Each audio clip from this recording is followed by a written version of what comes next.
Es un placer para nosotros poder recibirlos por parte del Departamento de Innovación Educativa de la Escuela Superior de Medicina y para poder llevar a cabo esta ponencia tenemos el honor de recibir en este momento a la licenciada María Elisa Vera Madrigal.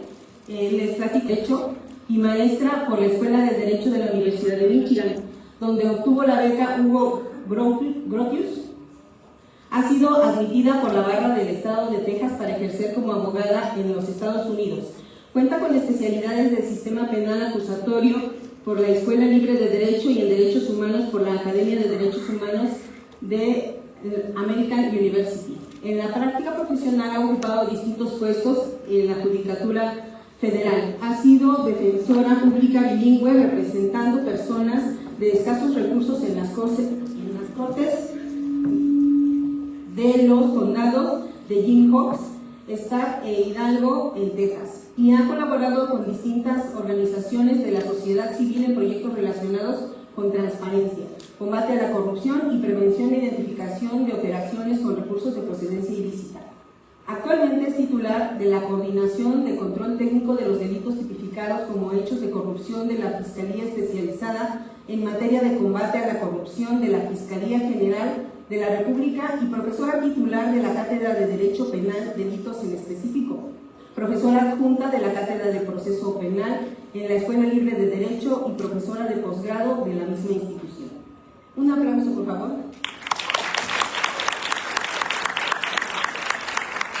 También vamos a contar con la presencia de la licenciada Brenda Cerro de la Garza.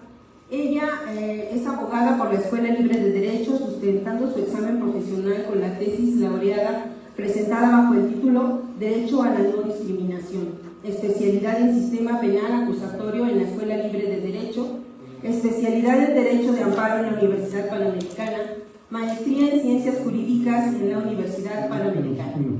Ella, como experiencia profesional, ha estado en la Secretaría de Hacienda y Crédito Público, Procuraduría Federal de la Federación, en la Subprocuraduría Fiscal Federal de Investigaciones. También ha sido candidata a concejal propietaria por el principio de mayoría relativa en la Alcaldía de Cuauhtémoc, postulada por el Partido Verde Ecologista. Pertenece al bufete jurídico gratuito social AC y ha sido titular de la Unidad de Atención de Quejas por Posibles Conductas contra la Dignidad de las Personas, Discriminación del Alumnado y Violencia hacia las Mujeres de la Escuela Libre de Derecho. Es profesora adjunta de la Cátedra Temas Selectos de Derechos Humanos en la Escuela Libre de Derecho, profesora de talleres en materia de Derechos Humanos y Derecho Penal en el Centro Evaluador de Competencias, Defensa e Información en Sinergia Capacitaciones. Y bueno, para ambas, pues, currículum muy amplio y no terminaría, entonces mejor vamos a dar paso a que ellas nos puedan acompañar aquí en el escenario para que nos puedan compartir acerca de este tema. Bienvenidas. Nos van a hablar acerca de las responsabilidades médicas del consentimiento informado a los delitos de corrupción. Y bueno, les solicito por favor lo recibamos con un fuerte aplauso y recibimos la palabra.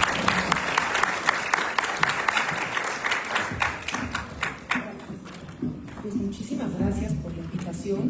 Sin duda siempre es, yo soy académica, como decía en mi currículum, siempre es de verdad, es un honor y es súper divertido venir con jóvenes, conocer a todos y todas ustedes que al final del día son el futuro de este país, y me encanta que ya estemos impulsando el conocimiento del derecho desde una perspectiva más práctica y desde la aplicación, desde lo que nos importa, ¿no? Entender el derecho como lo que es, como una realidad, algo que va cambiando y que se tiene que ajustar a la realidad de todos nosotros y no al revés. Y precisamente por eso venimos a hablarles de un tema que yo creo que es de mucha actualidad, y que además, digo actualidad porque la Corte resolvió recientemente un caso de este tema, pero además que creo que aplica y va a seguir aplicando a la profesión médica, ¿no? Siempre aplicado, pero ahorita más que siempre resulta trascendental, y es el tema del consentimiento médico informado. Y coyunturalmente, y si nos da tiempo, hablaremos un poquito también de las responsabilidades de corrupción. En temas de corrupción también donde puede haber corrupción en el sector médico, particularmente público. Pero bueno, empezaremos con el tema de consentimiento informado. Yo les voy a platicar los hechos de un caso que la Corte acaba de resolver. Primero empezamos por ahí. Este caso tiene dos vertientes. Tiene una parte donde vamos a hablar de los requisitos del consentimiento informado y tiene otra parte donde vamos a hablar del tema de discriminación, porque la víctima o la persona que se va aquí como quejosa al amparo es una persona trans. Y de esa parte yo se la voy a dejar a Brenda, porque Brenda es experta en temas de discriminación y género y creo que nos va a poder dar una perspectiva padrísima de este tema. Entre las dos vamos a desarrollar el tema de consentimiento informado, pero vamos a tratar de repartirnos así la plática, si les parece. Entonces yo les voy a platicar el caso de Paulina. Paulina es una mujer trans que en 2014 decide empezar a hacerse cirugías, cambios en su cuerpo, ¿no? Simplemente para agradarse más a sí misma. Se hace un par de cirugías en la cara y el médico que ya le ha hecho cirugías empieza a convencerla de que necesitaría o se vería muy bien si se aumentan los glúteos, si se pone una prótesis de glúteos. Pues ya le empieza aquí a platicar y a hablar bonito y eventualmente la convence. Entonces un día ella dice, está bien, quiero hacer esta cirugía de glúteos, y a los 3 días ya está en el quirófano, ¿no? El doctor lo opera, aparentemente todo bien. A los 2 días ella nota una manchita así como morada. Entonces le dice al doctor, oye, parece como que algo se rompió porque tengo como un moretón. Ah, sí, vente, suturo. Regresa, la sutura. 2 días después la manchita ya creció y le dice, oye, es que otra vez tengo esta mancha como de moretón, pero está más grande. Ah, no, ven otra vez, te coso otra vez.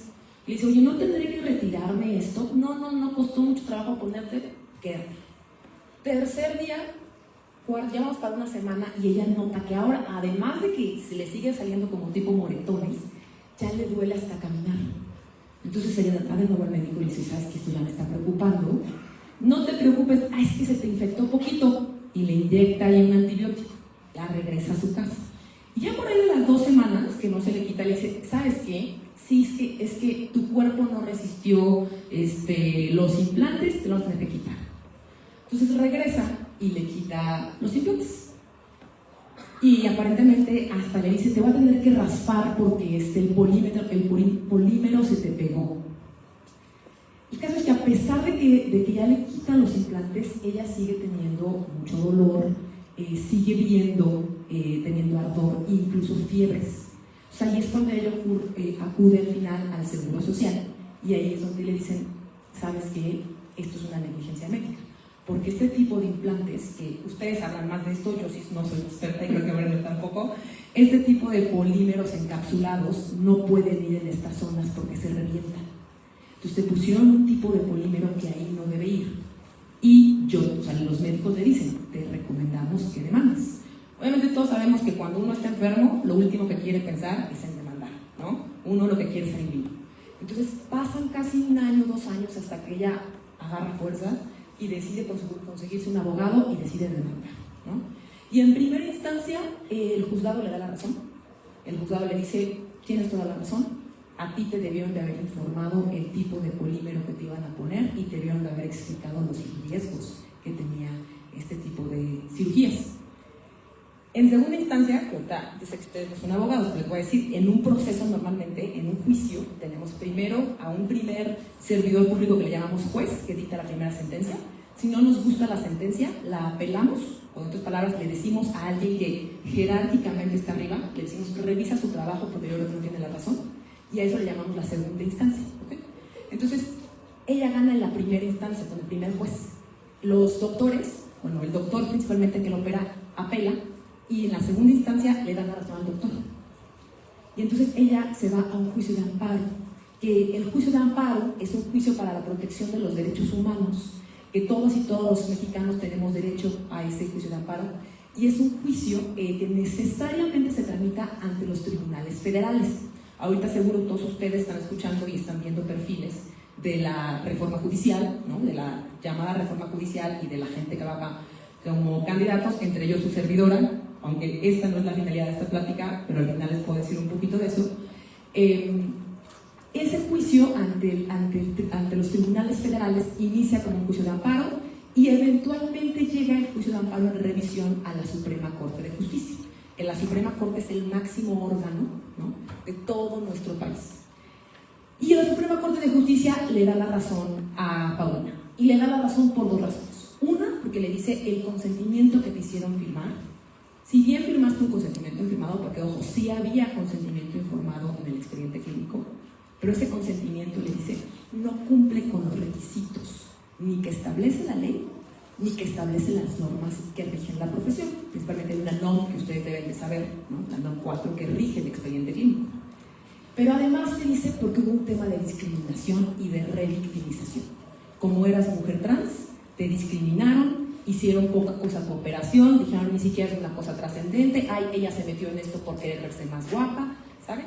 Hicieron los médicos y los tribunales ese tipo de comentarios que la juzgaban a ella por su situación de mujer trans y que no debían de haber hecho, ¿ok? Entonces hasta ahí nos quedamos con los hechos del caso y les digo, es un caso súper importante porque si bien es cierto, la Corte y los tribunales ya se habían pronunciado sobre el consentimiento informado antes hablo de 2013 más o menos, este criterio sale recientemente de la Corte y nos ayuda a llevar un poquito más allá el tema de consentimiento informado, ¿ok?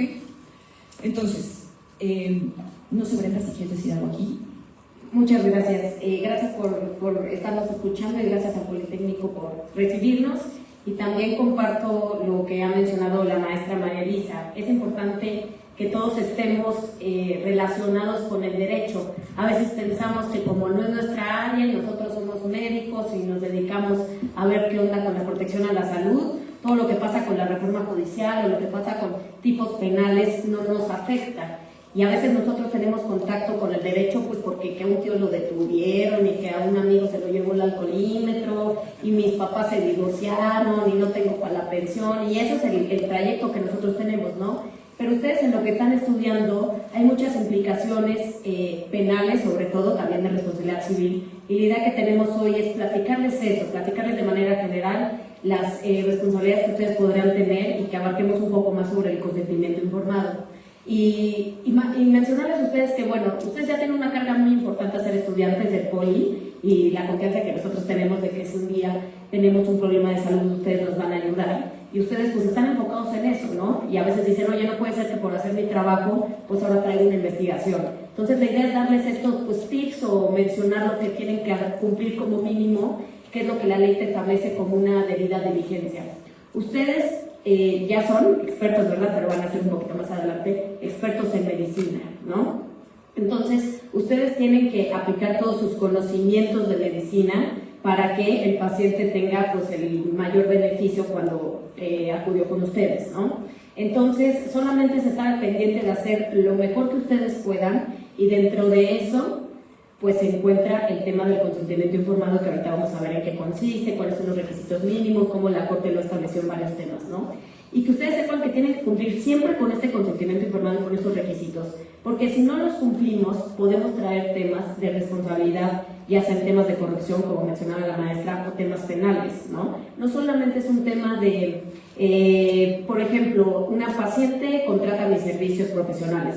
Ya la Corte también estableció, oye, establecer un contrato de prestación de servicios, por ejemplo, en un hospital, no es el consentimiento informado. A veces creemos que sí, oye, pues llegó aquí, se quería operar y ya le dije que mis servicios valen tanto y de medicina va a ser tanto y que los estudios son tantos. Y entonces tienes problemas porque pues, te defiendes en una carpeta o en algo y te distingue hoy a la Corte. Oye, no, una cosa es la prestación de servicios, que es una contraprestación onerosa, si es un hospital particular, y otra cosa es el consentimiento informado, que ahorita vamos a platicar. Y es eso, que ustedes nada más tengan conocimiento que su actuar puede traer consecuencias y que hay ciertos delitos que se encuentran en el Código Penal de la Ciudad de México y en todas las entidades, y pues solamente hay que estar cumpliendo con toda esta debida diligencia que ustedes saben médicamente, y que tengan ese consentimiento, esa conformación del paciente respecto a lo que ustedes le quieren practicar. Teniendo eso, ustedes no van a tener ningún problema, pero hay que estar informados de eso, ¿no? Porque no solamente implica la pérdida, por ejemplo, de nuestras cédulas, sino pues, también podría ser de nuestra libertad. Entonces, ahorita si quieren por eso, y ya ahorita continuamos. Sí. Bueno, vamos a empezar a hablar del consentimiento informado. A mí me gusta, me parece más didáctico, primero decir lo que no es un consentimiento informado, ¿ok?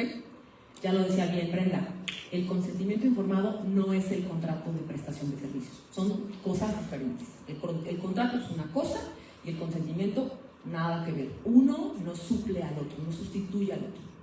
El consentimiento informado no es una firma nada más que necesito, tampoco es eso.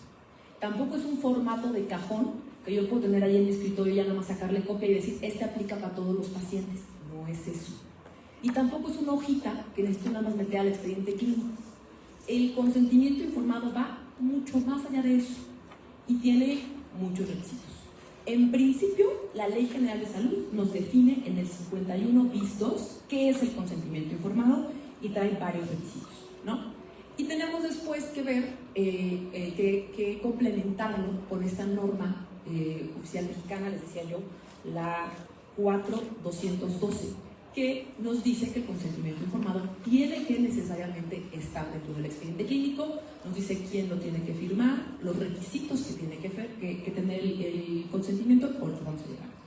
Pero lo que yo les quiero comunicar, después de decirles lo que no es el consentimiento informado, lo que yo les quiero comunicar es que el consentimiento lo que es una aceptación que realiza una persona después de recibir información sobre un tratamiento o sobre un diagnóstico médico y previo a realizarse ese tratamiento. Es decir, no puede darte el consentimiento cuando ya la tienes en la cama de cirugías.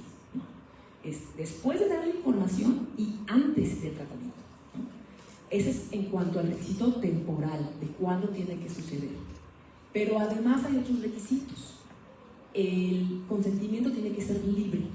¿Qué quiere decir que es libre? Que no puede estar así a fuerza. Y claro, cuando pensamos en consentimiento forzado o consentimiento coaccionado, pensamos siempre como hay una persona con una pistola o con un cuchillo que se le puso enfrente. Pero ese no es, sí, es un supuesto extremo, pero no es el único supuesto. ¿Cuántas veces no hemos estado obligados a decir, ay, sí, me quiero, es que ya tienes que sacarte la muela, ay, ándale, te voy a sacar la muela, es que te es necesario? Bueno, uno termina diciendo que sí, que le saquen la muela, cuando uno no quería que le sacaran la muela. Entonces, a veces nuestro consentimiento se coacciona indirectamente, por conductas indirectas de los médicos, ¿no? O de los profesionales de salud. Entonces, ojo, ustedes siempre tienen que preguntarle a la persona, a ver, al final del día es tu decisión hacerte ese tratamiento, ¿no? Y tú decides libremente. Siempre acuérdense de decirle esta partecita. Yo creo que te puedes hacer A, B, C, D y E, que el tratamiento es A, B, C, D y E, pero tú decides si es tu libertad, ¿ok? Eso es lo primero, que tiene que ser libre. Además tiene que ser consciente. ¿Qué quiere decir consciente? Que la persona tiene que estar en sus 5 sentidos. No la podemos agarrar borracha y mucho menos anestesiada, ¿verdad? Que es el caso de Paulina. Paulina ya estaba en la cama hospitalaria, o no sé cómo le llaman ustedes, en la sala de cirugía, boca abajo, cuando le pasan el papel y le dicen que firme. Entonces, evidentemente, la corte dice, pues no, mano, así no funciona. En ese momento ya nadie está en condiciones de decirte que no. Pero además, el consentimiento médico tiene que ser completo. No nada más es decirle, oye, fírmale aquí que aceptas esta cirugía. Tienen que explicarle todo. A ver, esta va a ser la cirugía, te voy a poner este tipo de medicamentos, te voy a poner este tipo de implante o de prótesis, ¿no? Tienen que decirle cuáles son las consecuencias o los riesgos que puede haber, si es que hay riesgos. Y sobre todo, le tienen que decir que hay alternativas. Y si no las hay, pues decirle, a ver, ¿sabes qué? No hay alternativas. Puede ser que en algunos casos no las haya. Pero ustedes tienen que informarle todo esto. Se lo tienen que informar, pero además tienen que informárselo de una manera que la persona entienda. No es lo mismo obtener el consentimiento de otro paciente que es médico, que a lo mejor va a entender con todo lujo de detalle su explicación y sus particularidades, a que ustedes le expliquen el tratamiento en su idioma médico a nosotros, ¿no? Así como los abogados hablamos justiciañol y nadie nos entiende, los doctores hablan medicañol y nadie les entiende. Entonces acuérdense que hay que romper siempre esa barrera del lenguaje primero, no ser tan técnicos. Claro, hay un nivel de tecnicidad que va a demostrar y que los va a legitimar ante el paciente, pero tradúzcanselo al lenguaje común. Eso es una cosa, pero además también hay que tener presente la edad de las personas y sus capacidades especiales. ¿A qué me refiero? Hoy es el Día Internacional del Reconocimiento de las Personas Autistas. Entonces, las personas autistas tienen una discapacidad, no todas, pero algunas, una discapacidad de comprensión del lenguaje. Entonces, si ustedes identifican que su paciente tiene alguna discapacidad o tiene alguna dificultad para comprender el lenguaje, o es extranjero, o es menor de edad, ¿no? Ojo, eso, el que sea menor de edad o el que tengan alguna discapacidad, no quiere decir que no pueden decidir sobre su cuerpo. Claro que pueden, y se les tiene que tomar su voz y su voto al momento de decidir. Solamente quiere decir que puede haber otra persona, una segunda persona, un tutor, un padre, de quien también vamos a requerir el consentimiento. Y eso usted tiene que tener claro, ¿no? Si es una persona menor de edad, claro, hay que preguntarle, pero yo les recomendaría, y también, por supuesto, consigan el consentimiento del papá, ¿no? No, oye, es que tiene 17 años y medio, no importa, hay que conseguir el consentimiento, ¿no? Y acuérdense que además el consentimiento tiene que ser suficiente según el tipo de operación. Habrá operaciones que no ocupan tanta información, pero habrá otros procedimientos donde haya 25,000 cosas que puedan pasar y se las tienen que decir a las personas, ¿no? Hay casos, por ejemplo, también de mujeres en las que les han hecho ciertos procedimientos para para que ya no puedan tener reproducirse después, como procedimientos anticonceptivos, pero que no les explican que ya nunca se va a poder echar atrás. Y ya después, cuando se enteran o cuando quieren tener hijos, híjole, pues responsabilidad al médico, ¿no? Es súper importante tener todo esto en el panorama. Ahorita vamos a entrar ya a la parte legal, pero le quiero pasar el micrófono otra vez a Brenda si tiene algo que comentar. Sí, gracias. Nada más como complemento entre todos estos requisitos mínimos que mencionaba la maestra María Elisa, respecto a que la información sea comprensible. Como decía ella, a veces tenemos un lenguaje que no entendemos, pero ustedes tienen que identificar quién es su paciente, y este es el caso en concreto. Por ejemplo, como lo mencionaba, si es una persona con discapacidad, le tienes que transmitir la información para que lo pueda comprender. Eso jurídicamente se llama ajustes razonables. ¿Por qué se los digo? Puede pasar un caso de una persona con discapacidad en donde ustedes no hicieron un ajuste en su manera de hablar o no se comunicaron con la persona de confianza, y entonces esta persona, por ejemplo, autista, otorga su consentimiento, pero realmente no lo comprendió, y ustedes podrán tener un problema penal de discriminación o una queja en concreto con APRED, porque no hicieron estos ajustes. Entonces ustedes hagan todo lo que sea posible para que su paciente comprenda. O en el caso en concreto, si sabemos que es una mujer trans, del principio, acuérdense que todas las personas somos iguales en derechos y en obligaciones, pero tenemos circunstancias distintas. Y habemos personas que pertenecemos a ciertos sectores que son los grupos vulnerables, ¿no? Lo que ustedes conocen a veces en redes sociales.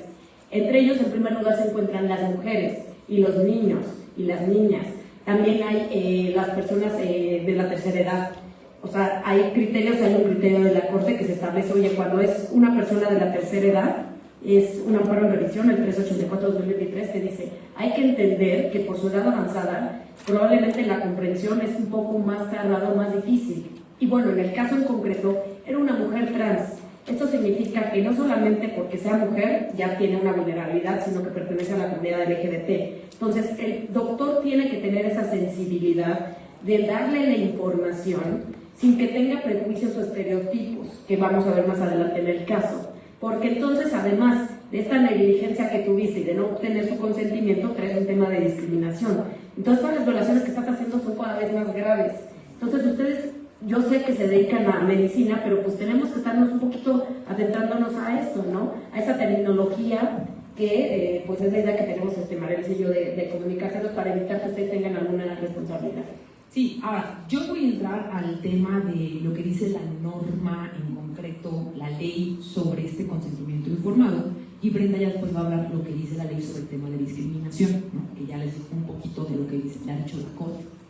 Entonces, aquí hay dos temas bien importantes. En la ley, el artículo que rige el consentimiento informado, ya lo decía hace rato, es el 51 bis 2 de la Ley General de Salud. Este es un artículo, si hay un artículo que ustedes tienen que leer en toda su carrera, y ya sé que buscar las leyes es de flojera, y ya sé que buscar las jurisprudencias es de flojera, y ya sé que ver los TikTok de abogados son las cosas más de flojera, léanlo, por favor. Esto puede salvar su carrera y puede evitarles muchísimos gastos que vengan de la mano de una acción de responsabilidad civil o una acción de daños, que es normalmente donde los médicos terminan involucrados en acciones civiles de daños, ¿no?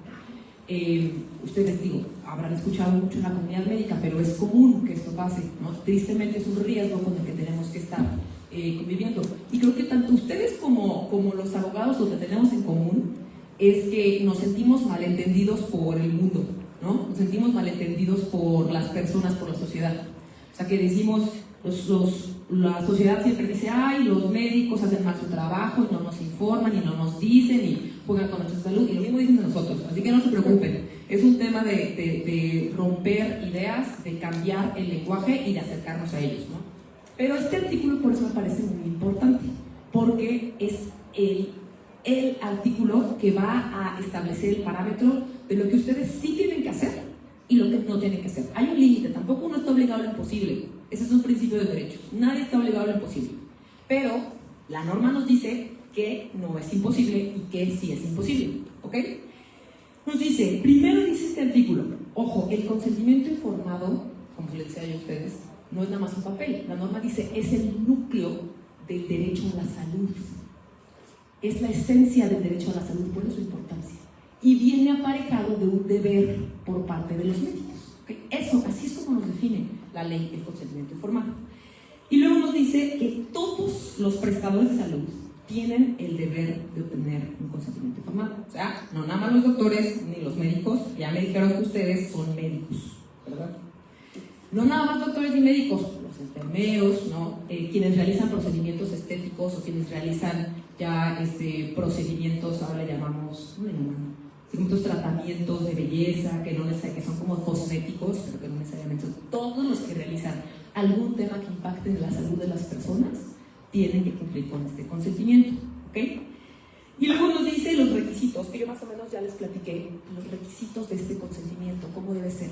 Y nos dice, tiene que ser accesible, oportuno, comprensible, veraz y completo. Que más o menos les lo resumí. Accesible tiene que ver con, según la persona, es qué tan sencillo tiene que ser. Oportuno tiene que ver con el tiempo y cuando se le informa. Comprensible con el formato en el que yo le hago saber a la persona esto. Veraz, que sí, que no le digamos mentiras, que le digamos la verdad. Y completo, les decía yo, aquí en el tema completo es bien importante decir, el tema de qué tan completo es el consentimiento tiene de alguna manera, se nutre con los estándares de medicina que se han generado en Estados Unidos, que le llaman el estándar de las Ws o del who, where, what, no todas las palabras en W o W en inglés. En el pasado nuestro lenguaje es el cómo, cuándo, dónde y por qué, ¿no? Más o menos eso quiere decir completo. Su consentimiento no nada más puede decir mañana te voy a operar a las 10 de la mañana, tiene que decir cómo te voy a operar, cuándo, con qué y quién, ¿no? Que ahí es donde viene la importancia, porque uno de los requisitos que vamos a ver es que lleva el nombre y la firma de quien realiza el tratamiento y en qué calidad realiza el tratamiento. Y ojo, donde ustedes firmen como doctor, porque si no salen como doctor y ponen que son doctores, pues ahí ya traen clavada la responsabilidad, ¿verdad? Entonces, eso es lo que nos dice en principio el 51 bis 2, pero por supuesto también nos dice, a ver, habrá casos de excepción donde nadie te pueda dar el consentimiento, ¿no? ¿Qué pasa si la persona tuvo un accidente o está en un riesgo de salud, ¿no? O tú como te lo encuentras, llegas y de repente en cuanto le toman los signos vitales ves que la persona está a punto de un coma diabético o de un desbalance de sodio, no sé, o de cualquier cosa que sea absolutamente urgente, ustedes sabrán mejor de eso. Ahí la norma dice, a ver, si hay un tema de excepción donde la persona o no pueda dar el consentimiento o las condiciones específicas implican que si te esperas el consentimiento se pone en riesgo su salud, ni siquiera dice que se muera, se pone en riesgo su salud, entonces te puedes exceptuar el consentimiento. El tema, acuérdense, y eso se lo decimos como sus abogados de confianza, el tema siempre es dejar constancia. El papelito sí es importante, dejar constancia de esta situación de emergencia. No nos dice constancia por papel, ojo, se pueden quedar otro tipo de constancias, ya sea video, ya sea audio, ya sea un correo, ¿no? Todo ayuda, pero el tema es que tengamos cómo acreditar la emergencia de salud. Porque por supuesto lo que no quiere la norma es que algún doctor se invente que hay una emergencia y que por eso a ninguno le pido consentimiento, ¿no? Piensen cómo está hecho ahí la norma por eso. Incluso la norma contempla que se puede llegar a pedir el consentimiento del familiar, en este caso de urgencia o de falta de conciencia, pero puede haber casos en los que no. Por ejemplo, una persona que labora conmigo hace poco me dijo que tenía una piedra en el riñón y ya estando en el tratamiento médico, en quirófano para que le quitan la piedra, le dicen que también trae una cardiopatía, precisamente ya estaba casi anestesiado y el riesgo de una cirugía con una cardiopatía pues es mayor. Entonces le dicen a la esposa, oye, sí o no, le seguimos, y la esposa dice no, o sea, no le sigan hasta que vea a un cardiólogo y que lo revise. Ahí la esposa podría decidir que a pesar de la cardiopatía y del riesgo de la anestesia, entraran a la operación, ¿no? Y como les pudo haber ido bien, como les pudo haber ido también, ellos decidieron que no, decidieron irse por la más segura. Pero eso es importante, a veces no va a ser esa persona, sobre todo cuando ya esté quirófano y ya tienen los 25,000 cables que le ponen a uno cuando pasa la cirugía, ¿no? Pero los familiares sí, por eso siempre piden que esté una persona de confianza, ¿no? Ustedes siempre pidan que esté una persona de confianza, porque es un riesgo si durante la cirugía algo pasa, tienen que tomar una decisión y ustedes no saben dónde está la persona de confianza o no tienen el número. Ahí ustedes quedan en una bronca de quién va a tomar la decisión. Y ustedes saben que en temas de cirugías siempre hay algo que puede pasar. Y uno tiene que estar preparado para todo, absolutamente para todo. Tiene que pensar, ahora sí que prepararse para lo mejor, pero esperar lo mejor, pero prepararse hasta para el peor de los escenarios. ¿Estamos de acuerdo? Sí. También decirles, tocando este tema sobre el consentimiento y lo que te establece, buscar el origen del consentimiento informado. ¿Por qué existe? No solo existe porque está en la NOM o está en la Ley General de Salud, va algo más allá. Todas las personas tenemos derecho a una autodeterminación en autonomía, ¿no? Y de comprender que es nuestro cuerpo, nuestras decisiones. Y si va a haber algo que altere nuestra fisionomía, nuestra integridad, nuestra salud, yo tengo que dar ese consentimiento. Pasa también, por ejemplo, cuando alguien se va a tatuar. Vas a tatuarte y de repente, no sé si han visto memes de se quedó dormido y que se levantó y ya le tatuaron aquí cosas, ¿no? Entonces, ay, jaja, ¿qué onda? Pues tú podrías denunciarlo, decirle, oye, me estás causando algo muy grave, ¿no? Me tatuaste aquí, no vamos a decir que una estrella, ¿no? Porque así están los memes, ¿no? Y uno dice, hay X, no es X, porque si yo me voy al Código Penal, veo, hay una lesión, pues si me tatúas me estás lesionando, y queda marca de por vida, pues es la lesión de las más de pena mayor, y entonces tambo. Entonces, a veces uno creemos, ay, no tenía la intención, ¿no? Y entonces uno que le va a decir al tatuador, y el consentimiento informado, no, estábamos en una borrachera y se nos hizo fácil, dijimos, quien se duerma se tatúa. Entonces eso pasa mucho, ¿no? Entonces, trasladándolo acá a materia de medicina, necesitamos ustedes que comprendan, oye, pues si yo voy a hacer una intervención, como por ejemplo en el caso de Paulina, en los glúteos de alguien, necesito su consentimiento y necesito informarle en qué consiste, cuáles son los beneficios, cuáles son los riesgos y qué otras alternativas hay. Igual hay una alternativa, hay otro método, o le dices, ¿sabes qué? Pues no te operes y cómprate un calzón frontal o ponte a hacer ejercicio o lo que sea. Y si ella dice, yo quiero a fuerza tener estos glúteos, bueno, yo supongo, porque usted lo sabe, que debe haber más mecanismos y no solo lo que decidió el doctor. Y que todo esto quede, también otro tema importante que sea la maestra, que quede constancia. No se queden ustedes solo con el consentimiento en escrito.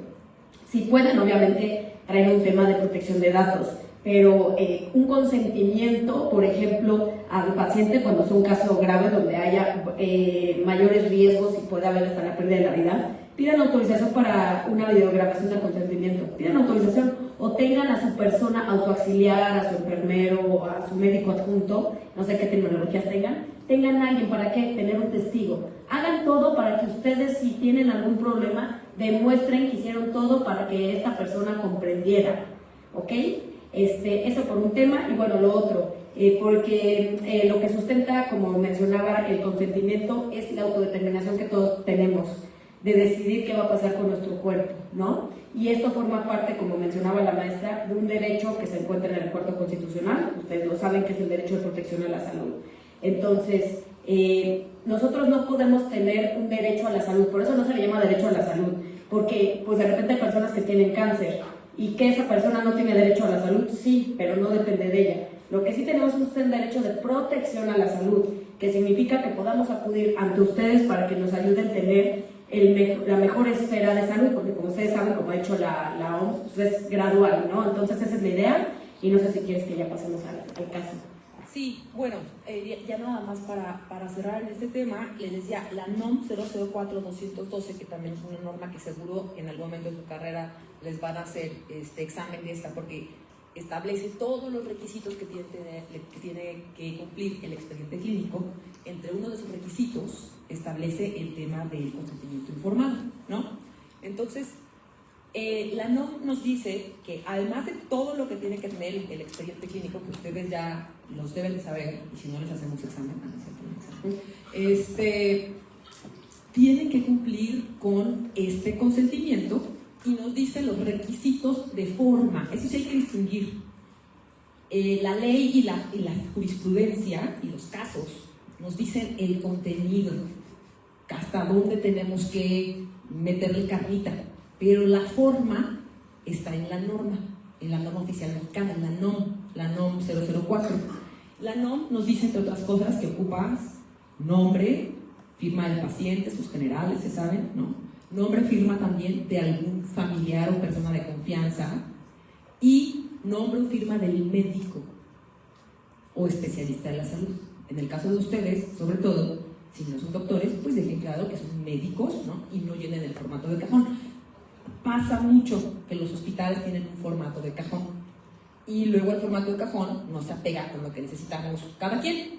Yo lo que les recomendaría es acérquense a su abogado de confianza, como son nosotras, y digan, oye, échame la mano con un formatito, ¿no? que se apegue a lo que yo necesito, y con todo gusto se los conseguimos, se los regalamos, y todos lo pueden usar. O sea, es más, yo creo que hasta si buscan en ChatGPT encuentran un formato de consentimiento médico, la verdad. Pero ese formato no necesariamente va a ser suficiente para ustedes. Tienen que dar una leída, tienen que, o sea, no nada más hagan el copy-paste, muchachos, la tecnología está ahí y sí sirve, pero hay que ajustarla, ¿no? Hay que acotarla, no le vayan a poner el nombre del primo, o sea, ajustenla al caso concreto de ustedes, a su cédula, a su profesión, al tipo de procedimiento que van a llevar. Eso es lo importante, ¿no? Entonces, bueno, ya regresando al caso, les decíamos, Paulina tarda 15 años en que su caso llegue a la Suprema Corte de Justicia de la Nación. Paulina queda con una deformación corporal permanente, ¿no? Entonces, ya había habido un precedente de la Corte, recuerdo, también relacionado con cirugías estéticas, pero era un aumento de busto. Y en aquella ocasión hasta le tuvieron que quitar totalmente, remover, ¿no? Los senos a la persona por el grado de infección que le generó y el riesgo de la salud.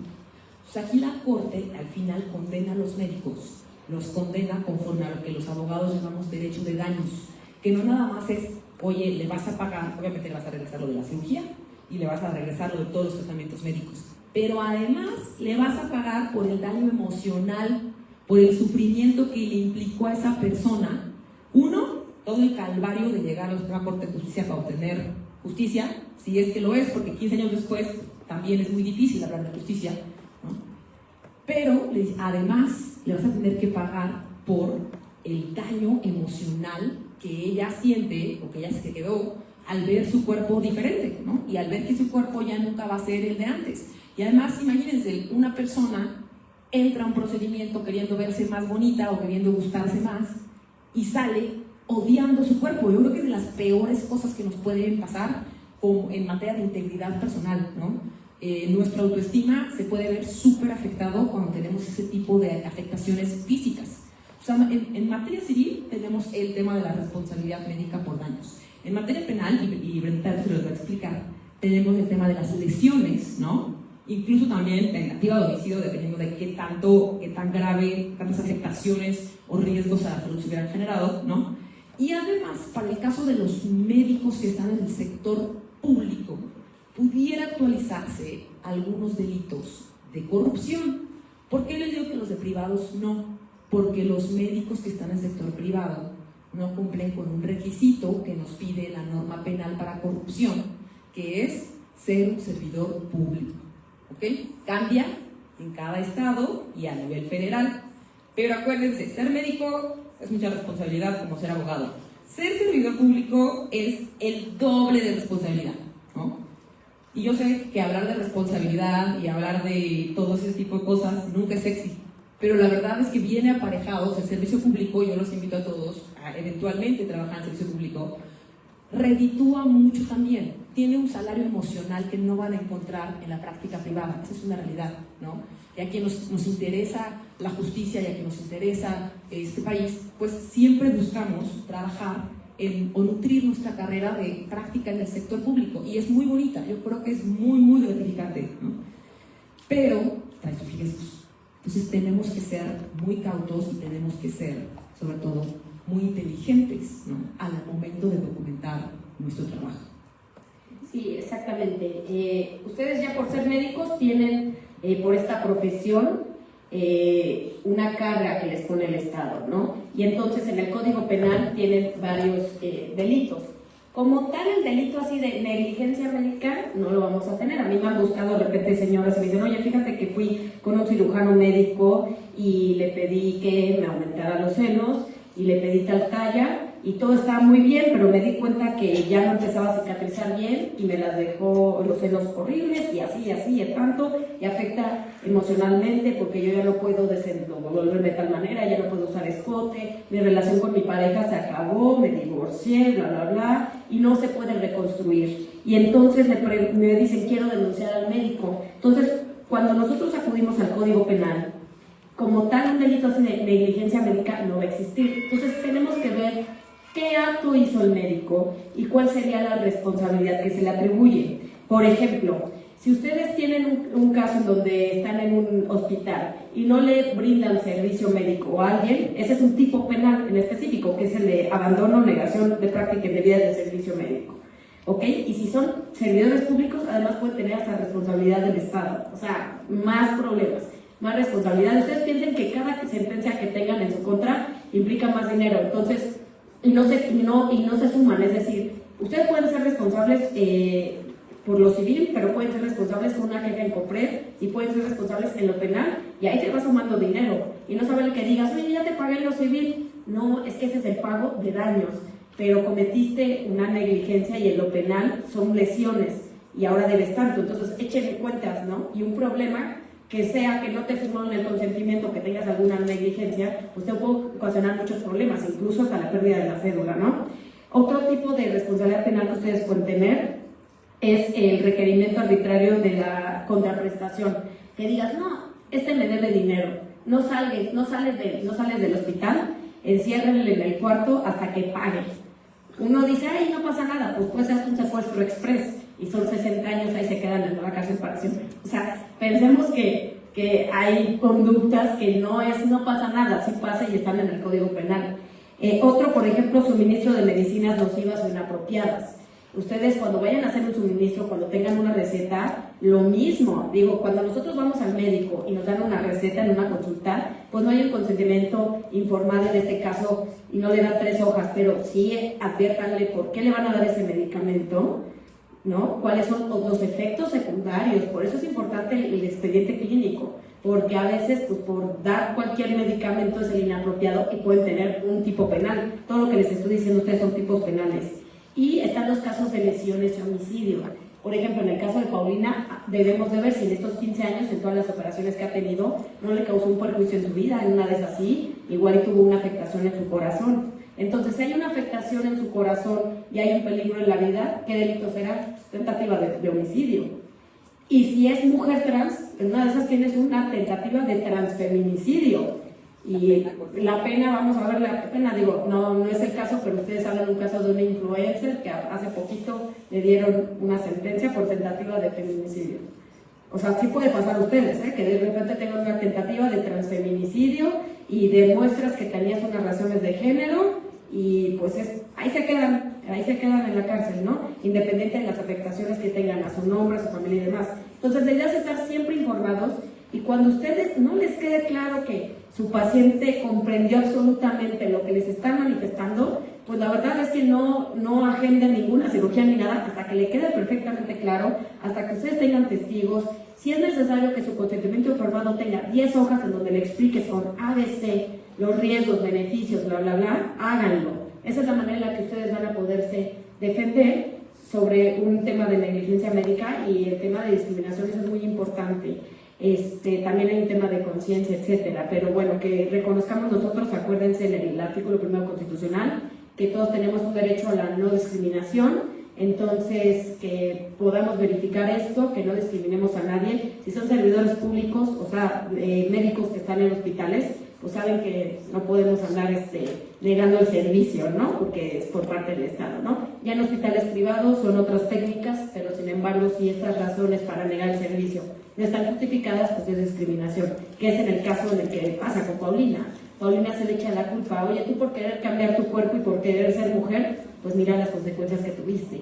Y eso no es justo porque es una revictimización. Es decir, no solamente se te afectó tu derecho de la salud, porque el médico tuvo una negligencia, porque te puso un método que no requerías. No solo eso, además el Estado no te ha dado la razón durante 15 años, y además la respuesta de los hospitales, de los médicos es, pues si tú hubieras aceptado quién eras, pues no te hubiera pasado, esto es tu culpa. Entonces esto hace revictimizar, ¿ok? Entonces nosotros, ¿cómo se quita esto? Pues con sensibilización, con estas pláticas. Así que las pláticas en las que les invite su escuela de no discriminación, ustedes no digan, ay, ¿eso para qué me sirve? No, sí me sirve. Necesitamos saber qué onda con el derecho a la no discriminación, necesitamos saber qué onda con el derecho de acceso a la justicia, saber que nuestro actuar siempre va a tener consecuencias, y esas consecuencias pueden ser penales, pueden ser civiles, pueden ser administrativas. Y bueno, creo que eso por mi parte. Y yo nada más quería cerrar este tema de delitos con lo que le decía hace rato, los delitos de corrupción. Hay dos principalmente que a mí me ha tocado ver en la práctica, porque yo investigo delitos de corrupción de servidores públicos federales. Entonces, dos que yo he visto frecuentemente, uno es el rendir informes falsos, que por ejemplo en el caso que decíamos de la emergencia médica que evita el consentimiento, si a alguien se le ocurre poner que había una emergencia cuando no la había, y es un servidor público que pertenece al IMSS, al ISSSTE, al ISFAM, a cualquier servicio médico público, ahí va clavado el delito del 214 fracción quinta, que es rendir informes falsos, ¿no? Ojo con lo que ponen. Por supuesto podemos entrar a discutir qué es falso y qué no es falso, pero en la mayoría de los casos no es un tema de discusión, es un tema, como siempre hace rato, que no consiguieron el consentimiento, se les olvidó pedir el consentimiento y el paciente ya se fue. Y entonces nada más para tema de trámite, híjole, tú fírmale que fue aquí emergencia y mételo, que acá uno ya lo va a revisar. Y un día les llega la auditoría y pues revisa y pues, uy, ¿cuál emergencia? Si no tienes ningún estudio que haya acreditado la emergencia, ni fotos, ni nada. Y vista al órgano interno de control, y si no, vista a la fiscalía, ¿no? Y el segundo es el de responsabilidad en ¿cómo se llama? En emisión de las recetas médicas. Es un tema bien común que den recetas, no falsas, pero recetas a gente que no está en tratamiento. Y por ahí hay un esquema ahí medio rarito que hemos encontrado también de médicos que dan recetas nada más para que saquen medicinas y después revenderlas, ¿no? Eso también es un delito de corrupción. Así como lo oyen, muchachos, y es bien común, no, dirían en mi pueblo, parece de Chía, pero es de horchata, muchachos. Así pasa de verdad. Y el último es el resguardo de los bienes. Cuando uno es médico y sobre todo cuando está a cargo, por ejemplo, en un laboratorio, cuando está a cargo de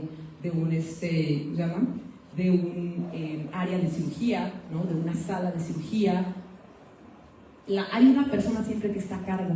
Y puede haber muchas personas ahí, pero va a haber una que le va a tocar firmar el resguardo. Y ojo, si les hacen firmar a ustedes el resguardo, primero pregunten, oye, ¿por qué yo? ¿Dónde dice que a mí me toca? Porque puede ser que no les toque a ustedes, nada más les quieren echar la culpa, ¿no? Y después verifiquen que lo que están firmando sí existe. Porque luego me dicen los doctores, que a mí no me hicieron firmar, pero yo nunca vi que ese aparato existiera. Pues es que verifica, no firmen cosas si no las ven antes. No firmen sin leer, no firmen sin ver que la cosa que le están diciendo existe, ¿no? Y no firmen sin estar seguros de que es su responsabilidad. Sobre todo ahorita ustedes empiezan sus prácticas profesionales o empiezan en su servicio social, ustedes no tienen que asumir las responsabilidades de los médicos, ¿ok? De los doctores que están a cargo del área, y no dejen que les pongan responsabilidades que no les tocan. son sus derechos y a ustedes les toca hacerlos valer. Hay que poner límites, sobre todo, ¿no? Como estudiantes y como futuros profesionales, en la medida que ustedes aprendan a poner estos límites, ¿no? Y bueno, yo creo que con esto ya cerramos. Espero les haya sido de utilidad. Pudiéramos pasarnos mucho tiempo hablando sobre si estamos de acuerdo o no con esta tesis de la Corte o con este criterio de la Corte, o si están llevando ya muy lejos el tema del consentimiento informado. Habrá quienes me digan, oye, es que cada vez le ponen más requisitos y pues no están siendo conscientes de la realidad médica, que uno a veces pues tiene muchas barreras, no tiene tiempo, en los hospitales públicos andamos corriendo. Yo creo que todo ese tipo de realidades nos tienen que llegar a los abogados, las tenemos que conocer, porque lo que pasa mucho con el derecho es que los abogados nos creemos expertos en todo y hacemos normas o hacemos criterios para regir muchas cosas de las que no sabemos, ¿no? Y después se genera así un odio de ambas partes, ¿no? No, es que los de allá son malos, no, pero es que los abogados, mira cómo nos ponen toda esta cantidad de requisitos. Por eso a mí me parece, a pesar de lo muy criticable que puede ser la reforma y en mi gremio todos están así con los pelos de puntas, pero me parece súper importante porque no solo nos da la oportunidad, nos obliga a escucharnos. Y eso sí creo que es una deuda que tenemos los abogados con la sociedad. Siempre hablamos en un idioma que nadie nos entiende y nunca nos importa escuchar, la verdad. El defecto de nuestro gremio, no sé de ustedes cuáles sean sus defectos, cada quien los suyos, pero en nuestro gremio, uno de nuestros defectos es que solemos ser muy alzaditos, muy que nos creemos que lo sabemos todo. Y la verdad es que no lo sabemos todo. Y creo que hay que tener la capacidad de reconocer cuando no sabemos ciertas cosas o cuando no somos expertos en ciertas cosas. Y ahí es donde también importa que ustedes, que se acerquen, que se informen de este proceso, métanse en la página del INE, busquen los candidatos. Van a votar muchísimos puestos a nivel nacional. Está compleja de entender la elección, sí, pero básicamente les resumo, hay 6 boletas que les va a tocar a cada uno, ¿no? Todas con diferente color, que para ministros de la Corte, que para un nuevo órgano que le llaman Tribunal de Disciplina, que para magistrados de circuito, que para juzgados. Ya les podemos dar una plática para explicarles de eso, ¿no? Lo importante es que ustedes se metan a la página del INE y vean los perfiles de los candidatos, porque acuérdense que estas personas son quienes mañana van a establecer las reglas de su profesión. Entonces, si es una persona que no les importa lo que ustedes dicen, o si es una persona que ustedes ven que pues simplemente no trae estudios o no trae capacidad técnica, pues así le va a tocar resolver, ¿no? Por eso les toca a ustedes, y sobre todo esta elección la van a decidir los jóvenes, lo van a decidir ustedes, ¿no? Entonces métanse, busquen los perfiles. Si les da flojera meterse a la página del INE, pues se pueden informarse a través de las redes sociales. Todos y todos estamos poniendo información en las redes sociales. Nos pueden buscar a mí. Brenda no es candidata, pero también pueden buscarla y ella habla de muchas cosas de derecho también, así de manera muy sencilla. Entonces, infórmense, busquen nuestros perfiles. Creo que es importante que conozcan nuestra trayectoria, porque eso dice mucho de qué nos importa y de por qué queremos aspirar a un puesto en esta elección. Yo particularmente voy para el Tribunal de Disciplina, que es el que le va a tocar investigar la corrupción de todo el Poder Judicial. Entonces no es cosa menor, este es un nuevo órgano que crearon, antes no existía, y es súper importante. ¿Por qué? Pues porque ya sabemos la implicación de las decisiones del Poder Judicial, y así como les decía, entre los médicos se cuecen habas, entre los abogados también. Entonces es importante que ustedes estén conscientes de que hay autoridades que van a poder sancionar y que pueden sancionar también las conductas de los abogados. Sí, es importante, nada más para remarcar esto, ese conocimiento, porque a nosotros nos pasa. Voy a poner un ejemplo. Mi mamá ahorita, mi mamá tiene 72 años, tiene edad avanzada y hace tiempo se había hecho una operación, un bypass. Quedó mal y, bueno, ustedes saben más que yo, hay un tema de la pared abdominal que no la pudieron operar y demás. Y trae una hernia cañona en todo el cuerpo. Pero nos dice el médico, ok, urge que te operes. Y todos dijimos, ok, pues ya, opérate. Pero, bueno, ya pensando bien, ese consentimiento no fue tan informado, ¿verdad? Dice el doctor, pero pues la verdad es que es muy riesgoso, es plancha. Y yo, acá. O sea, está recomendando que mi mamá se opere por una hernia, pero dices que trae un problema en el corazón y por la edad es plancha. O sea, me estás diciendo que si se opera es la muerte. Sí, pero necesita operarse. no friegues. Entonces, que le diga a mi mamá, vamos a buscar otro médico, porque pues este médico me está recomendando que vayas a la tumba, ¿no? Le dije, no. Entonces, vamos con otro médico. Y le preguntas, ¿no? Le dices a alguien, a ver, un gastro, ¿quién más? Un internista, vamos al IMSS, vamos a médicos de allá en Tlalpan, vamos al hospital tal. Entonces, eso que nosotros hacemos para tomar una decisión es lo que tienen que hacer ustedes, ¿ok? Nosotros hablamos de lo que conocemos, que es el derecho, ¿no? Ahorita vienen unas elecciones. Sabemos que a veces no creemos ya en el gobierno y demás, pero sepamos que el tema de estas elecciones no es un tema del gobierno, no es un tema político, es un tema de quienes ejercen la justicia. En el caso de que les platicamos de Paulina, les comentamos, ¿quién resolvió esto? La Suprema Corte. Es decir, ustedes van a elegir en estas elecciones quién va a resolver un caso en el que ustedes sean responsables o sean víctimas. Si algo pasara con mi mamá y hay una negligencia porque el consentimiento no está bien dado, y yo soy penalista, ¿ustedes qué creen que voy a hacer por defender a mi mamá? No voy a ir a denunciar a todo el mundo y voy a hacer un rollo. Y yo espero que la persona que resuelva el caso, pues sea alguien que tiene un buen currículum. Y cuando yo digo, ¿y esta persona que me resolvió, quién fregados la puso? ¿Quién la recomendó? ¿Cuál va a ser la respuesta? Pues, ¿fuiste a votar? ¿No?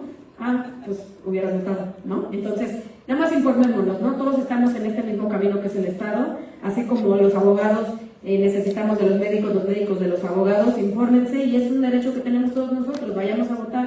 Yo sé que hay algunos que seguro los invitaron a que estuvieran ahí en las votaciones, en las casillas.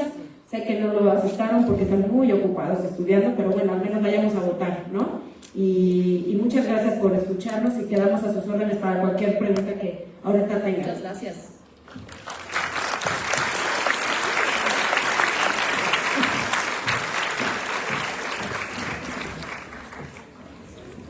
¿Hay alguna pregunta, algo que quieran comentar?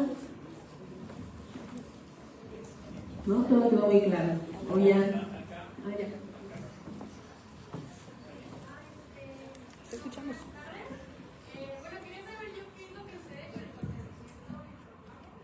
consentimiento. ¿Se alcanza? Sí.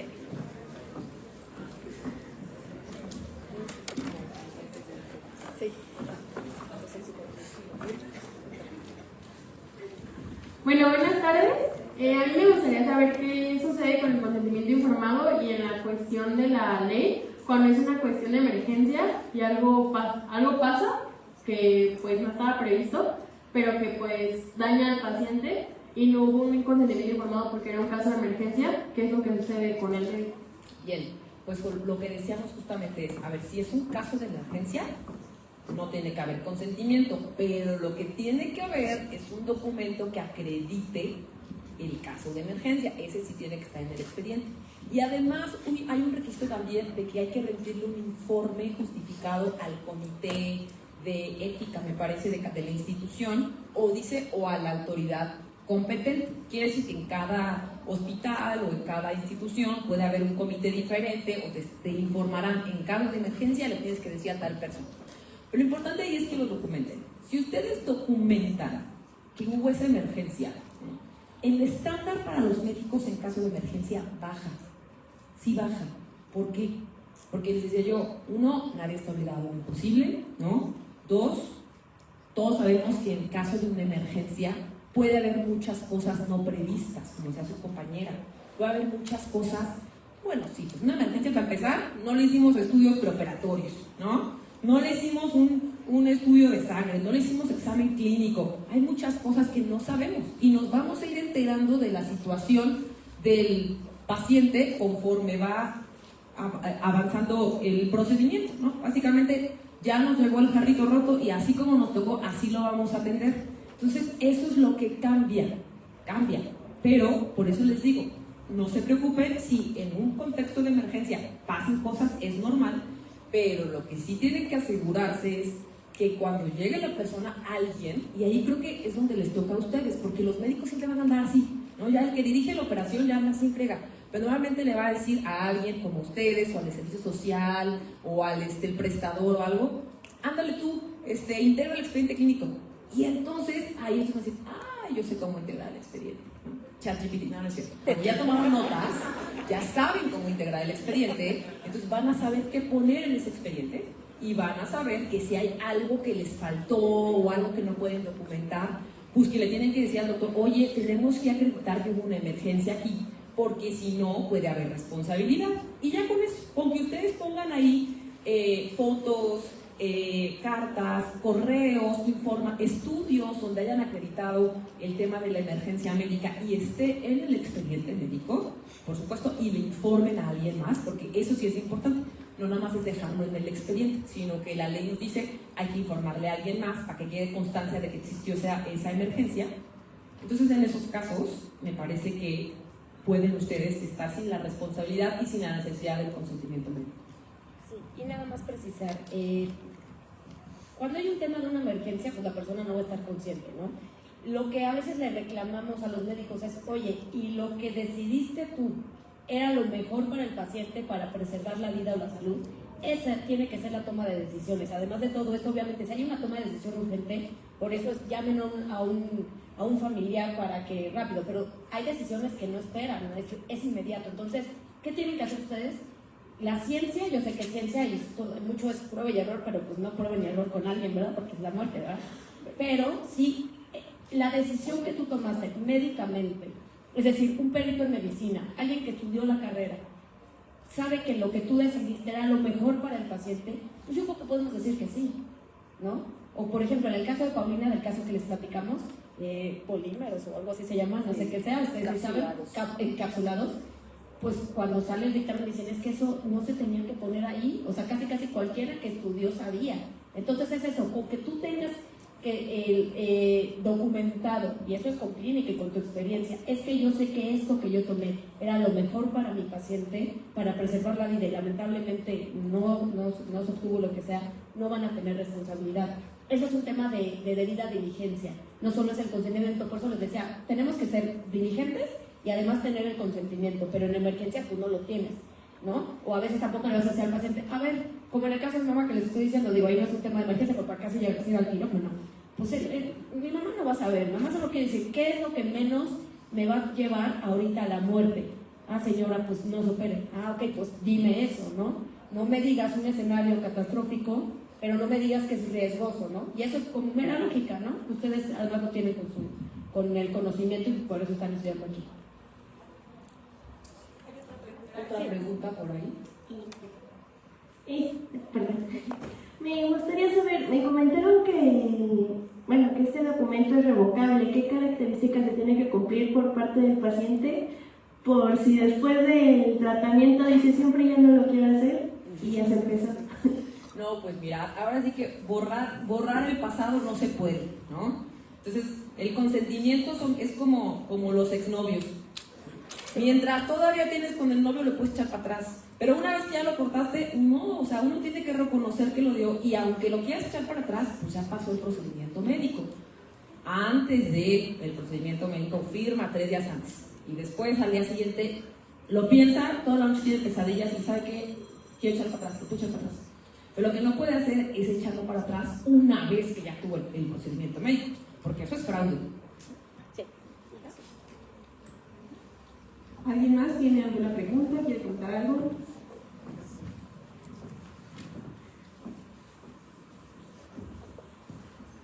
Mencionaron que bueno, en el sector salud se está como en el cajón del consentimiento informado que nos van a firmar a nosotros como pacientes, y muchos tienen, en todos casos dice puede salir esto y muerte, pero por ejemplo nosotros que somos también pacientes o derechohabientes, si vemos que el consentimiento informado no tiene los debidos requisitos, que podemos hacer, o puede ser desde una consulta hasta un procedimiento un poco más riesgoso, pero si nos damos cuenta que no tiene tanto el nombre del médico, por ejemplo si lo hace interno, hasta el presidente, o el presidente le está enseñando el interno puede hacer algo mal, pero pues al final yo me he dado cuenta que no tiene los nombres de nadie, nada más como que el sector salud, y nosotros que sí conocemos esa parte, ¿qué podemos hacer? ¿Una pregunta que se empezó a ver? Sí. Bueno, como paciente, a veces no le vamos a pedir al médico, oye, a ver, te quiero ver tu título, ¿no? Quiero ver si es tu especialidad. Pero el promedio, a ver cuánto sacaste.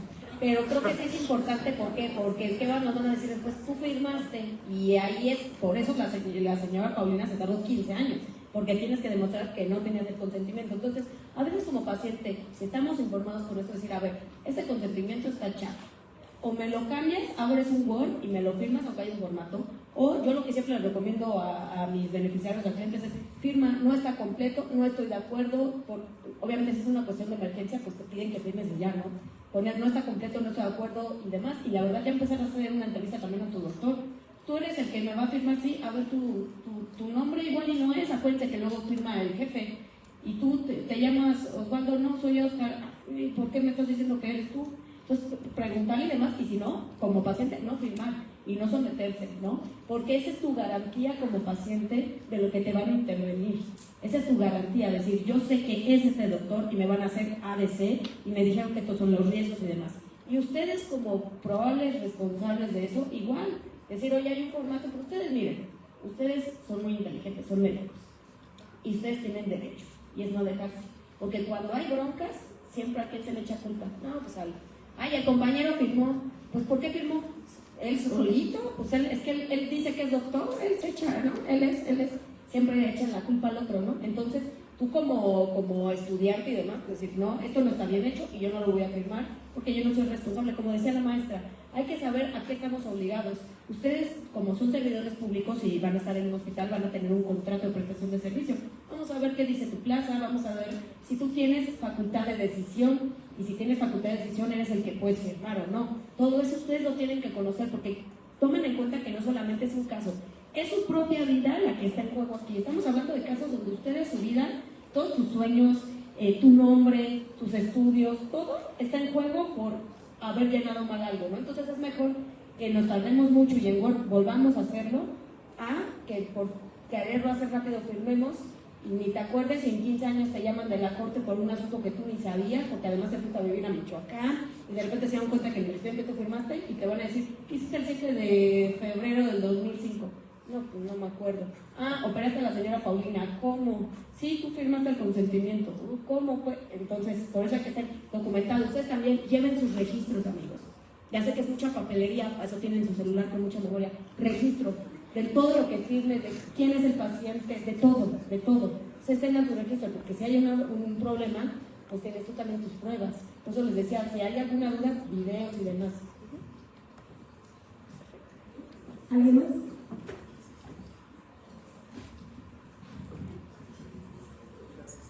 Hola, buenas tardes. Yo quiero hacer una pregunta muy específica en base a lo que se ha mencionado en cuanto a las situaciones de emergencia y muy específicamente en el área de urgencias. O sea, nos mencionan que en caso de que sea por salvaguardar la vida, se justifica y se procede. Pero también a partir del COVID una realidad es que la población en general tiene mucho miedo, sobre todo a la intubación traqueal o la ventilación mecánica, y el paciente cae en paro y hay que reanimarlo, hay que empezar maniobras o ya está con indicaciones de manejo avanzado de la vía aérea, pero el familiar te dice, en el mejor de los casos, si es el familiar, si no es el vecino o es el cuidador primario, alguna otra cosa, y nos dice, no, es que yo no puedo decidir, déjeme llamar, déjeme consultarlo con los 12 hijos. Y la verdad es que nunca hay consenso en la gran mayoría de los casos. Y en esos casos, ¿qué se puede hacer? Porque también dices, bueno, por salvaguardar, lo intubo. Pero pues, si el familiar que está en ese momento no quiere, sinceramente hasta corre el riesgo tu integridad personal fuera del hospital. No, y la verdad también no actuar a tiempo, pues también puede ser la decisión que determine la vida o no de la persona, ¿no? Entonces, yo sé que ustedes, como médicos, como especialistas de la salud, en algunos o en muchos casos van a estar en dilemas éticos y jurídicos, como el que planteaba aquí enfrente. Y la verdad es que es una realidad, no hay una respuesta única para este tipo de dilemas que ya están más en el plano de la ética, me parece, profesional. Yo lo que les diría a ustedes, y mi consejo sería, documenten, ¿no? Respáldense, como decía, si la salud está en riesgo, pues la salud está en riesgo, yo tengo que actuar, o sea, a mí no se me puede morir esa persona, ¿no?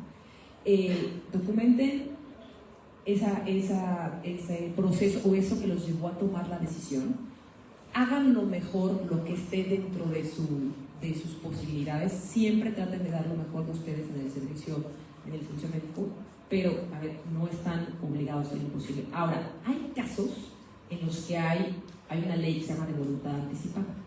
Hay casos en los que las personas ya tomaron una decisión antes de qué quieren hacer con su vida o con su salud en caso de que lleguen a una situación así límite. Entonces, si ven que no se ponen de acuerdo, mándenlo a ver, checa si tienen algo de la ley de voluntad anticipada, ¿no? Entonces, hay varias maneras de saberlo. Sí, lo ideal sería, y esto es un tema de sociedad civil, no solo médico, que todos como sociedad civil le demos difusión al tema de la voluntad anticipada. La voluntad anticipada lo pueden realizar ante un notario. Van ante un notario y le dices, cuando yo tenga un caso de riesgo, esto, ¿no? Y solamente quiero, no sé, paliativos y demás. Entonces, si ya se tiene lo de la voluntad anticipada, pues ya la armamos. Pero si no, si es un caso en donde ingresó y no es un tema de emergencia de ahorita urgente, sino que es alguien, por ejemplo, que está en terapia intensiva y que probablemente ves que para allá va, hablar con la familia y hacer la voluntad anticipada ahí en el hospital. Ya ven que solo se requiere, bueno, el responsable y 2 testigos. Entonces, si ustedes ven que es un caso complicado, ni siquiera si que tiene hijo o no tiene hijo, desde un principio digan, necesitamos ya que nos firmen la voluntad anticipada, ya que la firmen. Y les voy a poner un caso que es mío, de una tía que tengo, que lamentablemente ya falleció, tenía fibrosis pulmonar, y entonces ella entraba y salía del hospital, e ingresó y estuvo un mes en el hospital, y la doctora todos los días me decía, firmen la voluntad anticipada, porque si llegamos a un paro, vamos a tener que intubarla. Y le preguntaba yo a mi tía en el trayecto de esta terapia intensiva, que estuvo despierta como 1 o 2 veces, ¿quieres que te intuben? Y mi tía, no quiero. Pero como no estaba por escrito, quien respondiera a mi mamá, y mi mamá decía, no, yo sí quiero. No, hay que salvarle la vida. Entonces, ¿qué hicimos?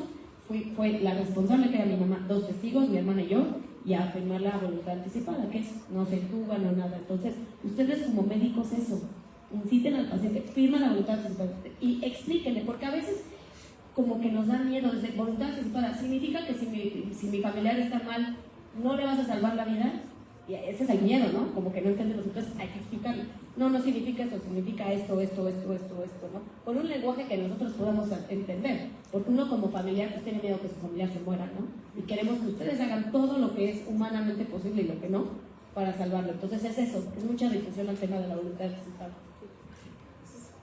Y por último también, la Ley General de Salud también contempla varios supuestos en los que si no tienes que tener su consentimiento, puedes tú hacerlo ante 2 testigos, ¿no? Como dejar constancia ante 2 testigos de que no había quien tenía que tomar la decisión, ¿no? Y que la persona a lo mejor externó su voluntad, porque a veces no están totalmente conscientes, pero hacen una externación de voluntad y eso se puede dejar constancia. Acuérdense que este tipo de cosas siempre sirve que tengan testigos. Entonces, consíganse a 2 testigos ahí. De preferencia que sea alguien que no esté siendo parte del procedimiento médico, porque si no pueden decir, es que esta persona tiene un interés, entonces el testigo, como dicho fue el testigo, pues no vale, porque no es imparcial. Entonces siempre piensen en el tema de las cosas que nos preocupan a los abogados, la imparcialidad, ¿no? Pero, si por ejemplo en ese caso se ha de conseguir una firma de un testigo ajeno al equipo médico, al menos en los consentimientos del IMSS, viene firma del paciente, del médico, y testigo por parte del paciente, testigo por parte del médico. Pero ¿quién puede ser por parte del médico? Si no hay del paciente, ¿de quién? ¿Del médico? Del médico, sí. A ver, si no hay terceras personas, lo que hay, ¿no? Aquí está la enfermera, pues que firme la enfermera. Y se deja constancia de, en virtud de cuando había más personas, pues firmó la enfermera. Tampoco estamos obligados a lo imposible. Igual en el caso de la persona, si no lleva familiar, pues se salen a buscar ahí al primer paciente que vean, al primer cristiano que vean pasar a la calle. Oiga, véngase para acá y fírmele por favor el testigo, ¿no? Porque a veces no hay de otra. Y digo cristiano, independientemente que sea testigo de Jehová, católico, no nos importa la religión, ¿no? Porque digo, es cualquier persona que pase. Y ya por último, una última pregunta. Yo soy médico especialista en área de admisión continua en institución pública. Muchas veces llegan pacientes, los famosos recomendados, o que llegan vía su dirección médica aceptados de alguna otra institución. Y nos dicen, reciban, pero el paciente no es derechohabiente. La gran cuestión es que cuando ingresa a piso hay que firmar la dispensa médica, hacer un vale, etc. En caso de que haya alguna controversia, el paciente se niegue a pagar, pase algo. O sea, ¿qué tanta responsabilidad tenemos al firmar? Realmente si tenemos que hacerlo.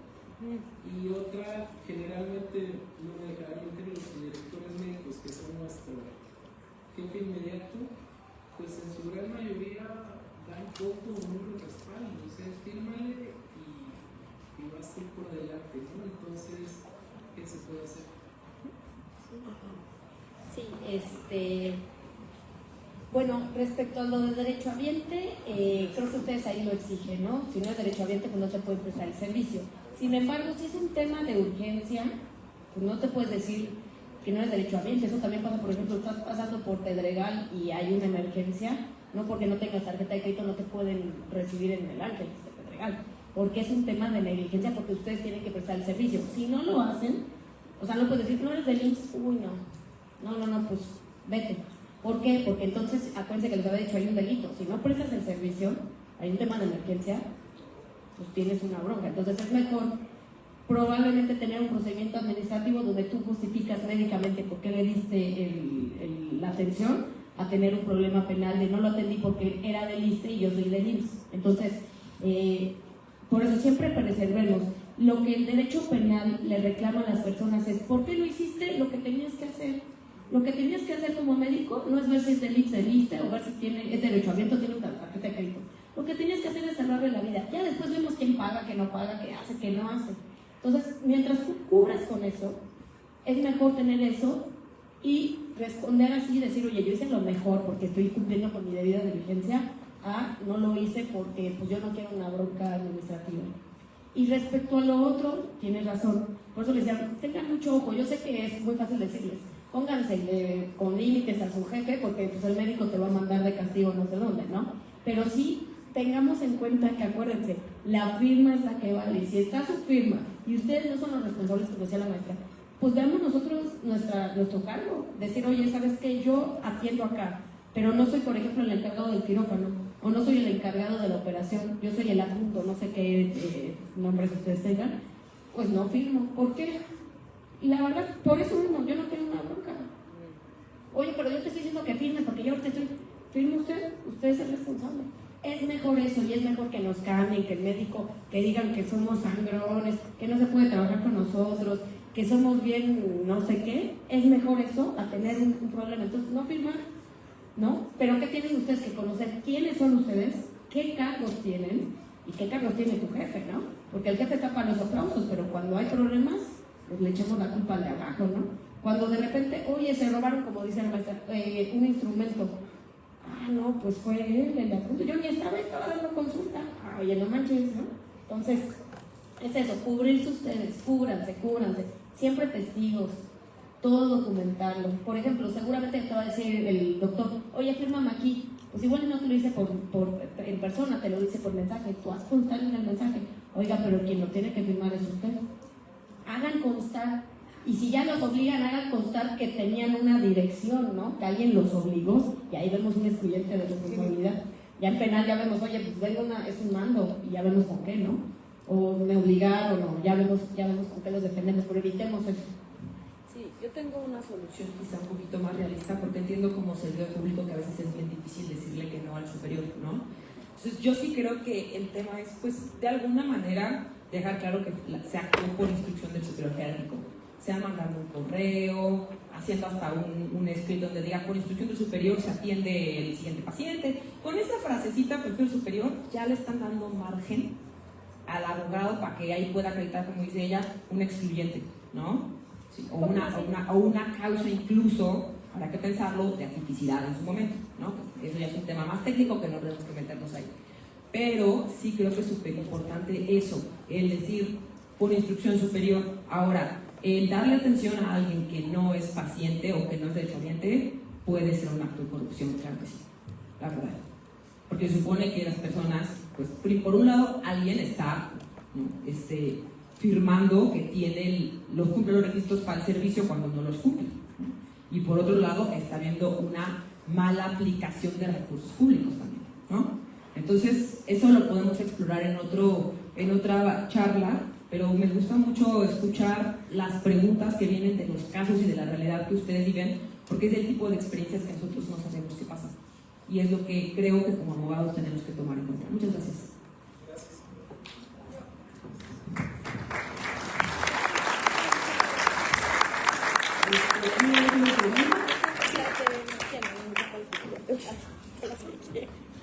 Hola, buenas tardes. Es un gusto tener la aportación de ustedes. Me presento, soy la licenciada Alejandra Álvarez. Varios alumnos están aquí, los cuales les aporto la parte jurídica justamente de medicina legal. Bueno, hasta este trimestre. Lo que venga mañana, quién sabe. Mi pregunta es la siguiente. Dentro de los requisitos de consentimiento informado, por ahí nos habla el hecho de manejar el supuesto a una emergencia, urgencia. Entonces yo siempre les digo a los chicos, ese requisito es algo indispensable. ¿Por qué? Porque a veces al familiar no lo encuentras, pero eso te está dando la potestad de poder actuar. Yo les digo, ejemplo, estamos en una cesárea y en ese momento se presenta acretismo placental. Discúlpenme, pero yo me he familiarizado con determinados temas. Entonces está la hemorragia y no vas a esperar a buscar al paciente, al familiar para que te dé. Sabes lo que tienes que hacer y a veces tienes que realizar histerectomía y no hay más. ¿Qué tanto este requisito que está dentro de este consentimiento informado protege al médico, ¿sale?, para la parte penal? Me interesa más la penal que la civil, la parte penal, porque al final del día es un supuesto que ya dentro de los requisitos de consentimiento informado no los establece, pero que va ahora sí en la práctica, ¿no? Porque uno en papel podemos hacer unas cosas y a la hora que comparecemos finalmente son otras cosas. Pues, ¿no se requiere? A mí me parece que sí podría, justamente el caso de la emergencia puede acreditar una causa de exclusión del delito, ¿no? Particularmente, no sé si un estado de necesidad, quizá, por estar en un caso límite donde la vida está en riesgo. Jurídicamente eso incluso impide que se acredite el delito en sí mismo, ¿no? Entonces yo creo que, por eso les decía, nadie está obligado a lo imposible. Y sabemos que los médicos cuando están en una emergencia están bajo mucho estrés y tienen que tomar decisiones. Y si no hay familiares, pues todavía se pone más complicado. En caso de que si ustedes dejan la constancia y acreditan la situación de urgencia, se excluye el delito básicamente, y esa es una razón para que ustedes no tengan responsabilidad penal, ¿no? Que eso es muy importante. Incluso puede impedir que lleven su investigación ante un juez. Podemos buscar un no ejercicio de la acción penal en la instancia ante el Ministerio Público para que ni siquiera tengan que ir a un juez y no tengan que llevar a juicio, si logramos acreditar que ustedes están actualizando esa excepción. Ahora hay un tema que tocas muy importante. Este requisito sí está en ley, pero como que se desarrolla luego en la NOM y en las normativas internas de cada hospital. Y ahí hay un tema que se los paso nada más porque somos amigos. Los criterios al día de hoy que ha establecido la jurisprudencia, los jueces y magistrados federales sobre el tema de corrupción, bien o mal, podremos discutirlos, dicen que solo se actualiza el delito de corrupción cuando se viola una ley que le llamamos los abogados formal y material, o sea, una ley que venga expedida por el Congreso.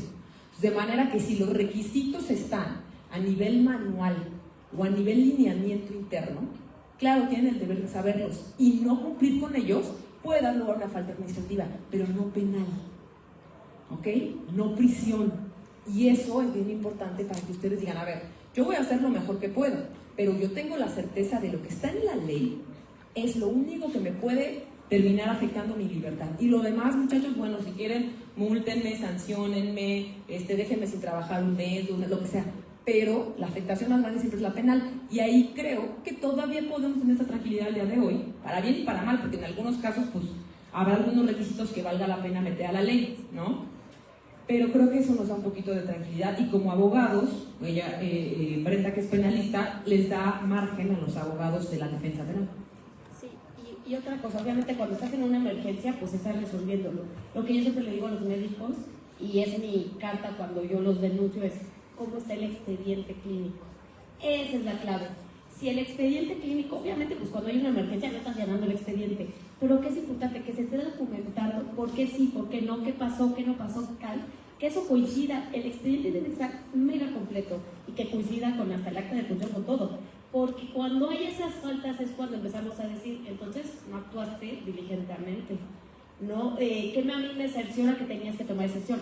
Obviamente el derecho penal no se va a meter en la expertise médica, o sea, yo como penalista o un MP no va a decir, no, debiste de usar tales pinzas y no tales otras, o debiste de haber hecho esto. No lo sabemos. ¿Qué nos ayudan? Los peritos en medicina, ¿no? La CONAMED y todo ese rollo, ¿no? Pero nosotros como penalistas no nos vamos a meter en su expertise porque ni la entendemos. Lo que sí le voy a preguntar a los médicos es, ok, pero lo que tú hiciste está fundamentado, sí, en libros, en tal. ¿Y tú cómo lo sabes? Tengo la experiencia porque tengo esta especialidad y estudié en el POLI y hice y tal. Ok, ¿y el expediente médico cómo está? No, es que no lo llenamos. Ahí está la responsabilidad. Y luego brinca, ¿para qué? Para los hospitales. Entonces luego, una víctima, ¿qué va a querer? La reparación del daño. Se traduce muchas veces en lana. ¿A quién le vamos a cobrar? ¿Al doctor o también vámonos contra el IMSS? ¿A quién tiene más lana? Al IMSS. Entonces ya es una cadena cañona. Entonces también los directivos tenemos el expediente clínico, esa es la clave, y justificar todo. Aunque, oye, qué flojera que en este caso, aunque no sea tipo que trajo como consecuencia la pérdida de la muerte, lo que fuera, porque después puede traer consecuencias. Aunque nos tardemos 2 horas, llenemos todo, a paso ABC, la terminología correcta, todo.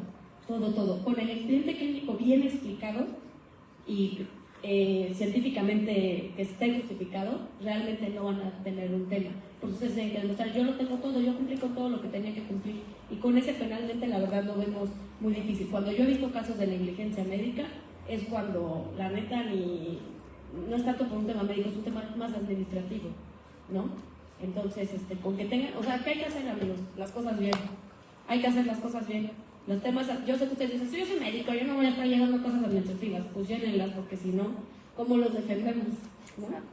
Sí. Ok. ¿Alguien más? Muchas gracias. Bueno, entonces agradecemos la maestra la maestra Brenda Cerro de la Garza. Y bueno, la charla me parece que ha sido súper interesante. Yo creo que sí se quedan muchas dudas por ahí en el tintero, pero bueno, ya recibieron consejos de primera mano y con eso yo creo que pueden comenzar a buscar y sobre todo darse cuenta de lo importante que es estos temas y que a veces por correr intentando conocer mucho de medicina pues nos obviamos o no nos ponemos la atención que se debe, ¿no? Pero bien ya nos comentaron cuáles son los riesgos y bueno, no lo tenemos en saco roto seguramente, ¿no? Me permito leer la constancia que se va a entregar. La Escuela Superior de Medicina del Instituto Politécnico Nacional extiende la presente constancia a las licenciadas, las maestras, como ponentes de la conferencia, las responsabilidades médicas del consentimiento informado a los delitos de corrupción, impartida el 2 de abril del 2025 en el auditorio principal de la Escuela Superior de Medicina. Atentamente, la técnica al servicio de la patria, doctor Javier Mancilla Ramírez, director interino. Y les agradecemos mucho su presencia.